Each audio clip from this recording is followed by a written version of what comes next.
ನಮಸ್ಕಾರ ಸ್ನೇಹಿತರೆ, ಹೇಗಿದ್ದೀರಾ ಎಲ್ಲರೂ? ಹೋದ ವಿಡಿಯೋದಲ್ಲಿ ಕನಸುಗಳು ಯಾಕೆ ಬೀಳುತ್ತೆ ಅನ್ನೋ ಟಾಪಿಕ್ ಬಗ್ಗೆ ಮಾತಾಡಿದ್ದೆ. ಈ ವಿಡಿಯೋದಲ್ಲಿ ನಮ್ಮ ಮೈಂಡ್ ಬಗ್ಗೆ ಒಂದು ಸಣ್ಣ ಇನ್ಫಾರ್ಮೇಶನ್ ಕೊಡೋಣ ಅಂತ. ನಿಮಗೆಲ್ರಿಗೂ ಆಲ್ರೆಡಿ ಕೇಳಿರ್ತೀರ, ಸಬ್ ಕಾನ್ಷಿಯಸ್ ಮೈಂಡ್, ಅನ್ಕಾನ್ಷಿಯಸ್ ಮೈಂಡ್ ಅಂತೆಲ್ಲ ಕೇಳಿರ್ತೀರ. ಆದರೆ ಇದೆಲ್ಲ ಏನು, ಕಾನ್ಷಿಯಸ್ ಮೈಂಡ್ ಅಂದರೆ ಏನು, ಸಬ್ ಕಾನ್ಷಿಯಸ್ ಮೈಂಡ್ ಅಂದರೆ ಏನು ಅಂತ ಡೀಟೇಲ್ ಆಗಿ ನಮಗೆ ಗೊತ್ತಿರಲ್ಲ. First of all conscious mind ಬಗ್ಗೆ ಇವತ್ತು ಒಂದು ಸಣ್ಣ ವಿಡಿಯೋ ಮಾಡೋಣ ಅಂತ ಅನ್ಕೊಂಡಿದೀವಿ. ಹಾಗಂದ್ರೆ ಏನು ಅಂತ ನೋಡಕ್ ಹೋದ್ರೆ, ನಮ್ಮ ಕಾನ್ಷಿಯಸ್ ಮೈಂಡ್ ಅಂದ್ರೆ ನಮ್ಮ ಥಿಂಕಿಂಗ್ ಮೈಂಡ್ ಅಂತ ಹೇಳ್ಬೋದು, ಅಂದ್ರೆ ಲಾಜಿಕಲ್ ಮೈಂಡ್ ಅಂತ ಹೇಳ್ಬೋದು. ನಾವು ಒಂದು ಲಾಜಿಕ್ ಪ್ರಕಾರ ಏನು ಯೋಚನೆ ಮಾಡ್ತೀವಿ, ಕರೆಂಟ್ ಸಿಚುವೇಶನ್ ಅಲ್ಲಿ ಏನು ಯೋಚನೆ ಮಾಡ್ತೀವಿ, ಅದನ್ನ ಕಾನ್ಷಿಯಸ್ ಮೈಂಡ್ ಅಂತ ಕರಿಬೋದು. ಕನ್ನಡದಲ್ಲಿ ಹೇಳಬೇಕು ಅಂದ್ರೆ ಜಾಗೃತ ಮನಸ್ಸು ಅಂತ ಹೇಳ್ಬಹುದು.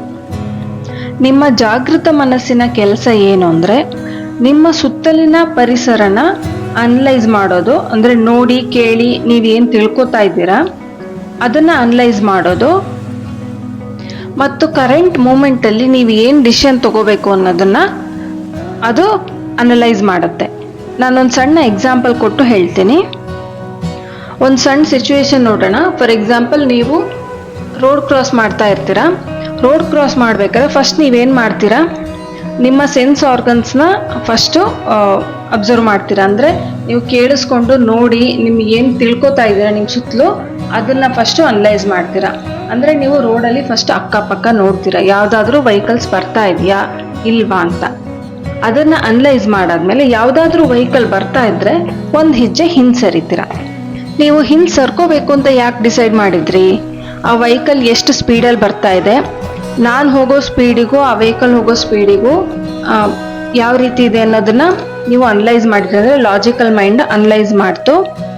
ಅದನ್ನ ನೋಡ್ಬಿಟ್ಟು, ಸೊ ನಾನು ಒಂದು ಹೆಜ್ಜೆ ಹಿಂದೆ ಸರ್ಕೋಬೇಕೋ ಬೇಡೋ ಅನ್ನೋ ಕ್ವಶನ್ಗೆ ಎಸ್ ಆರ್ ನೋ ಈ ರೀತಿ ಡಿಸಿಷನ್ ತಗೊಳೋದು ಕಾನ್ಷಿಯಸ್ ಮೈಂಡ್. ಸೊ ನಾನು ಒಂದು ಹೆಜ್ಜೆ ಹಿಂದೆ ಬರಬೇಕು ಅನ್ನೋದನ್ನ ಅದನ್ನ ಅನಲೈಸ್ ಮಾಡಿಕೊಂಡು ಹಿಂದೆ ಬರುತ್ತೆ. ಇದೇ ನೀವು ಕಂಟಿನ್ಯೂಯೇಷನ್ ಇದೇ ಸಿಚುವೇಶನ್ ತಗೊಂಡ್ರೆ, ಇನ್ನೊಂದು ಹೆಜ್ಜೆ ಮುಂದೆ ಹೋಗ್ಬೇಕು ಅಂತ ಅನ್ಕೊಂಡ್ರೆ ಮತ್ತೆ ಹಿಂದೆ ಮುಂದೆ ನೋಡ್ತೀರಾ. ಯಾವುದಾದ್ರೂ ಒಂದು ವೆಹಿಕಲ್ ಸ್ಲೋ ಆಗಿ ಬರ್ತಾ ಇದೆ ಅಂತ ಅನ್ಕೊಂಡ್ರೆ, ಸೊ ನಿಮಗೆ ಆಲ್ರೆಡಿ ಇರೋ ಇನ್ಫಾರ್ಮೇಶನ್ ಪ್ರಕಾರ ಸ್ಲೋ ಆಗಿ ಬರ್ತಿರೋ ವೆಹಿಕಲ್ಲು, ನಾನು ಮುಂದೆ ರೋಡ್ ಕ್ರಾಸ್ ಮಾಡ್ಬೋದೋ ಇಲ್ವೋ ಅನ್ನೋದನ್ನ ಯೋಚನೆ ಮಾಡುತ್ತೆ ನಿಮ್ಮ ಮೈಂಡು. ಎಸ್ ಅನ್ನೋ ಆಪ್ಷನ್ನ ಅಂದರೆ ಡಿಸಿಷನ್ ತಗೊಳುತ್ತೆ. ನೀವು ವೆಹಿಕಲ್ ಪಾಸ್ ಆಗೋದ್ರೊಳಗೆ ನೀವು ಸ್ಪೀಡಾಗಿ ಮೂವ್ ಆಗ್ತೀರಾ, ಅಂದರೆ ನೀವು ರೋಡ್ ಕ್ರಾಸ್ ಮಾಡ್ತೀರಾ. ಇದರಿಂದ ನಿಮಗೇನು ಗೊತ್ತಾಗುತ್ತೆ, ನಿಮ್ಮ ಹತ್ರ ಆಲ್ರೆಡಿ ಇರೋ ಇನ್ಫಾರ್ಮೇಷನ್ನ ತಗೊಂಡು ಮತ್ತೆ ಸುತ್ತಲಿನ ನಿಮ್ಮ ಏನು ಪರಿಸರ ಇದೆ ಅದನ್ನು ನೋಡಿ, ಅಂದರೆ ನೋಡಿ ಕೇಳಿ, ಯಾವ ವೆಹಿಕಲ್ ಬರ್ತಾ ಇದೆ, ಹಾರ್ನ್ ಸೌಂಡ್ ಕೇಳ್ತಾ ಇದೆ ಅಂದರೆ ಕೇಳೋದು, ನೋಡೋದು, ಸ್ಮೆಲ್ ತಗೊಳ್ಳೋದು, ಎಲ್ಲ ತನ್ನ ಸೆನ್ಸ್ ಆರ್ಗನ್ಸ್ನ ಯೂಸ್ ಮಾಡಿಕೊಂಡು ಏನು ಡಿಸಿಷನ್ ತಗೊಳೋ ಕೆಲಸ ಏನಿದೆ ಅದನ್ನು ಕಾನ್ಷಿಯಸ್ ಮೈಂಡ್ ಮಾಡುತ್ತೆ. ಈ ಕಾನ್ಷಿಯಸ್ ಮೈಂಡ್, ಜಾಗೃತ ಮನಸ್ಸಿನ ಕೆಪಾಸಿಟಿ ಏನು, ನಮ್ಮ ಓವರ್ ಆಲ್ ನಮ್ಮ ಮೈಂಡಿನ ಫಂಕ್ಷನಿಗೆ ಅಂತ ನೋಡಿದ್ರೆ ಲಿಮಿಟೆಡ್ ಫಂಕ್ಷನ್ ಅಂತ ಹೇಳ್ಬೋದು. ಅಂದರೆ ಕರೆಂಟ್ ಸಿಚುವೇಶನ್ಗೆ ಎಷ್ಟು ಬೇಕೋ ಅಷ್ಟೇ ಡಿಸಿಷನ್ ತಗೊಳೋ ಅಂಥದ್ದು ಇರುತ್ತೆ ಅಂತ ಹೇಳ್ಬೋದು.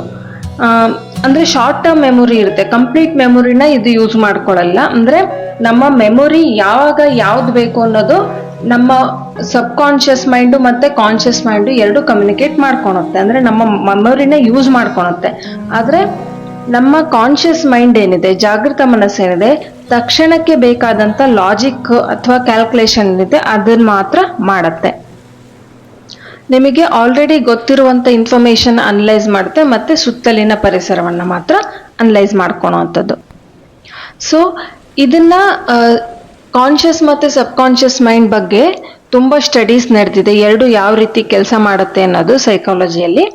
ಸೊ ಕಾನ್ಷಿಯಸ್ ಮೈಂಡ್ನ ಏನು ಸ್ಟಡಿ ಮಾಡಿದ್ದಾರೆ ಅದನ್ನ ಟಿಪ್ ಆಫ್ ಎನ್ ಐಸ್ಬರ್ಗ್ ಅಂತ ಡಿಸ್ಕ್ರೈಬ್ ಮಾಡ್ತಾರೆ.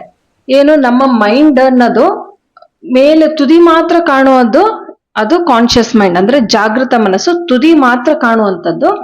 ಒಳಗಡೆ ಅದರ ಆಳ ಸಬ್ ಕಾನ್ಷಿಯಸ್ ಮೈಂಡ್ ಏನಿದೆ ಅದು ತುಂಬಾ ಆಳವಾಗಿರುವಂಥದ್ದು ಅಂತ ಅನಲೈಸ್ ಮಾಡ್ತಾರೆ. ನೀವು ಈ ವಿಡಿಯೋದಲ್ಲಿ ಫಸ್ಟ್ ಅಲ್ಲಿ ಬರುವಂತ ಇಮೇಜ್ ನೋಡಿದೆ, ಅದು ಒಂದು ಐಸ್ಬರ್ಗ್ ಇದೆ. ಮೇಲೆ ತುದಿ ಸ್ವಲ್ಪ ಕಾಣುತ್ತೆ, ಒಳಗಡೆ ನೀವು ಟೈಟಾನಿಕ್ ಮೂವಿ ನೋಡಿರ್ತೀರಾ. ಟೈಟಾನಿಕ್ ಶಿಪ್ ಒಂದು ದೊಡ್ಡ ಐಸ್ಬರ್ಗಿಗೆ ಡಿಕ್ಕಿ ಹೊಡೆಯುತ್ತಲ್ಲ, ಅದಕ್ಕೆ ಐಸ್ ಬರ್ಗ್ ಅಂತ ಹೇಳೋದು. ಅಂದ್ರೆ ತುಂಬಾ ಶೀತದ ಪ್ರದೇಶದಲ್ಲಿ ಸಮುದ್ರದಲ್ಲಿ ಆ ರೀತಿ ಐಸ್ ಬರ್ಗ್ಸ್ ಇರುತ್ತೆ. ಸೊ ಕೆಳಗಡೆ ಸಮುದ್ರದ ತಳದಲ್ಲಿ ತುಂಬಾ ಆಳವಾಗಿ ಡೀಪ್ ಆಗಿರುತ್ತೆ, ಮೇಲ್ ಮಾತ್ರ ಸಣ್ಣ ಬಂಡೆ ತರ ಕಾಣ್ತಾ ಇರುತ್ತೆ. ಅದನ್ನೇ ಹೋಲಿಸಿರೋದು ನಮ್ಮ ಕಾನ್ಶಿಯಸ್ ಮೈಂಡಿಗೆ. ಕಾನ್ಶಿಯಸ್ ಮೈಂಡಿನ ಕೆಪಾಸಿಟಿ ತುಂಬಾ ಸಣ್ಣದಾಗಿರುತ್ತೆ, ಬಟ್ ಆದ್ರೆ ಏನು ಲಾಜಿಕಲ್ ಆಗಿ ಹೆಲ್ಪ್ ಮಾಡಕ್ಕೆ, ನಮ್ಮ ದೈನಂದಿನ ಡಿಸಿಷನ್ ತಗೊಳೋದಕ್ಕೆ ಹೆಲ್ಪ್ ಮಾಡೋದು ನಮ್ಮ ಕಾನ್ಶಿಯಸ್ ಮೈಂಡ್. ಕೆಪಾಸಿಟಿ ಲಿಮಿಟೆಡ್ ಆಗಿರುತ್ತಲ್ಲ, ಹಾಗಾದ್ರೆ ಯಾವ್ದು ಮುಖ್ಯ, ಸಬ್ ಕಾನ್ಶಿಯಸ್ ಮೈಂಡ್ ಅಥವಾ ಕಾನ್ಶಿಯಸ್ ಮೈಂಡ್ ಅಂತ ಕೇಳಿದ್ರೆ ಎರಡೂ ಮುಖ್ಯ. ಯಾಕೆಂದ್ರೆ ನಮ್ಮ ಫಸ್ಟ್ ಅನಾಲಿಸಿಸ್ ಏನಿದೆ ಅದನ್ನ ನಮ್ಮ ಕಾನ್ಶಿಯಸ್ ಮೈಂಡೇ ಮಾಡೋದು, ನಮ್ಮ ಜಾಗೃತ ಮನಸ್ಸೇ ಮಾಡೋದು. ಹಾಗಾಗಿ ಎರಡೂ ಕೂಡ ನಮಗೆ ತುಂಬಾ ಮುಖ್ಯ ಆಗುತ್ತೆ. ಸೊ ಇದಿಷ್ಟು ಕಾನ್ಶಿಯಸ್ ಮೈಂಡ್, ಜಾಗೃತ ಮನಸ್ಸಿನ ಬಗ್ಗೆ ನನಗೆ ಗೊತ್ತಿದ್ದಂಥ ಇನ್ಫಾರ್ಮೇಶನ್. ಸೊ ಇಷ್ಟೊತ್ತು ನನ್ನ ಮಾತನ್ನ ಪೇಷನ್ಸ್ ಇಂದ ಕೇಳಿಸ್ಕೊಂಡಿದ್ದಕ್ಕೆ ಥ್ಯಾಂಕ್ ಯು ಸೋ ಮಚ್. ಈ ವಿಡಿಯೋ ನಿಮಗೆ ಇಷ್ಟ ಆಗಿದ್ದಲ್ಲಿ ವಿಡಿಯೋನ ಲೈಕ್ ಮಾಡಿ, ಶೇರ್ ಮಾಡಿ, ಸಬ್ಸ್ಕ್ರೈಬ್ ಮಾಡಿ, ಬೆಲ್ ಐಕಾನ್ ಕ್ಲಿಕ್ ಮಾಡೋದಕ್ಕೆ ಮರಿಬೇಡಿ. ಮುಂದಿನ ವಿಡಿಯೋ ಯಾವ ಟಾಪಿಕ್ ಮೇಲೆ ಆಗಿರ್ಬೋದು ಅನ್ನೋದನ್ನ ಕಮೆಂಟ್ಸ್ನಲ್ಲಿ ತಿಳಿಸಿ.